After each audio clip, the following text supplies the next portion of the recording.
So let's just dive right into this explainer. We're looking at the rules of the open sea, specifically maritime fender benders. Now, when you picture two massive ships colliding, it's super easy to just imagine total chaos, right? But honestly, the reality is kind of the exact opposite. There's this deeply ingrained, almost perfectly mathematical system in place to handle the whole shebang. I mean, think about it. It's a massive question. When thousands of tons of steel literally bump into each other in the middle of the ocean, who actually cleans up the mess? Well, instead of getting bogged down in the gloomy, disastrous details of accidents at sea, because we want to keep things bright and focused here, we're going to look at the incredibly elegant, logical way maritime law steps in. It's all about how the system assigns responsibility, manages the immediate aftermath, and ultimately ensures absolute financial fairness. Which brings us to Section 1, the rules of the open sea and the immediate aftermath. So right at the exact moment of impact, the law, which is often referred to as the Noble Code of the Sea, kicks in. It imposes these immediate, legally required duties on a ship's master. Under U.S. maritime law, specifically Section 158, there is a very clear, strict checklist. First up, a master absolutely must render assistance to the other ship, its crew, and its passengers. But there is a crucial caveat here. They only do this if it's safe, like without endangering their own vessel and seafarers. Second, they've got to stay nearby until they are completely certain no more help is needed. And third, they have to swap info. They need to give the other ship their vessel's name, its home port, where it came from, and where it's heading. Basically, it's an immediate, highly structured protocol for safety. But get this, there is a totally counterintuitive twist here. You'd probably think that if a ship's master fails to follow these post-collision duties, say they absolutely panic and just sail away without exchanging names, that it automatically proves they caused the crash in the first place, right? Well, nope. The law explicitly states that failing to comply with this rescue and information checklist does not automatically raise a legal presumption of liability for the collision itself.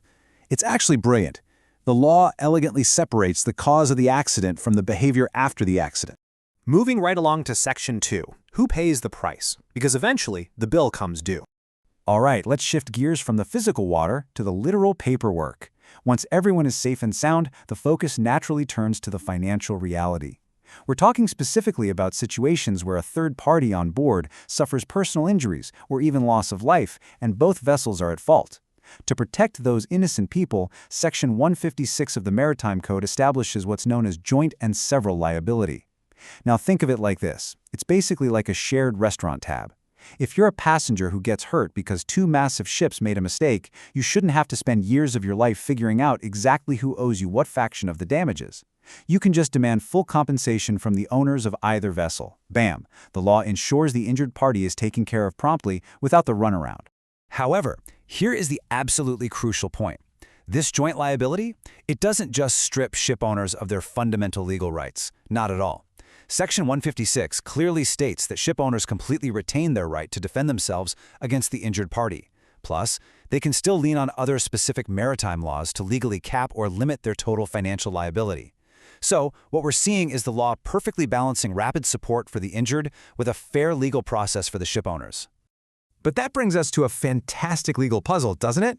If we have this joint liability set up, and one ship is forced to pay the entire bill to the injured party, but say they were only partially to blame for the actual crash, well, how do they settle the score?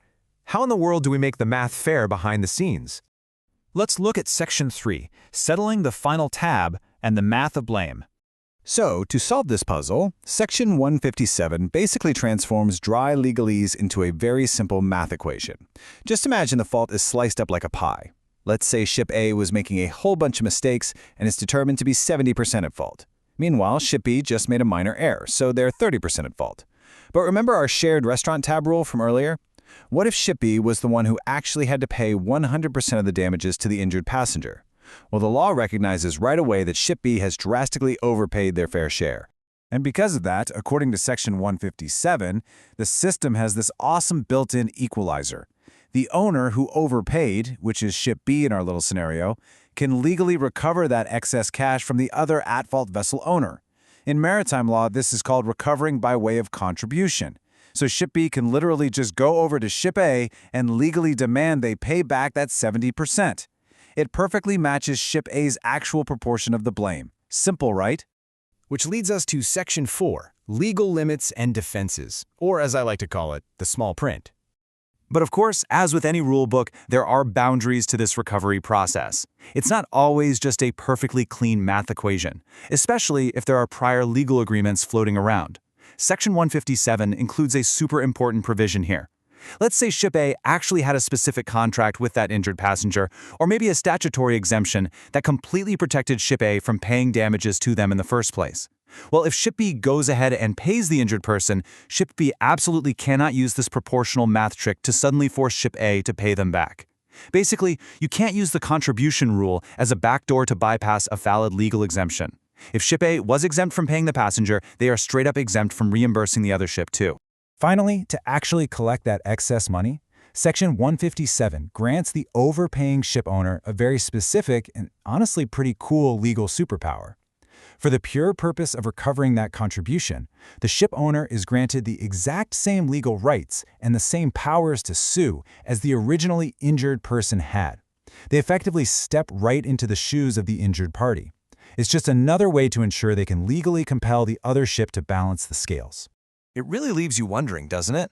We've just walked through this highly elegant, almost mathematical system, a system designed to perfectly balance immediate, life-saving rescue duties with precise financial fairness on the high seas. I mean, it ensures victims are paid quickly, all while holding negligent parties proportionately accountable. So, with such a brilliant, structured logic handling millions of dollars and thousands of tons of steel out in the middle of the open ocean, why can't we apply this level of fairness everywhere else? Something to think about. Thanks so much for joining me for this explainer, and I hope it gave you a totally fresh perspective on the true rules of the open sea.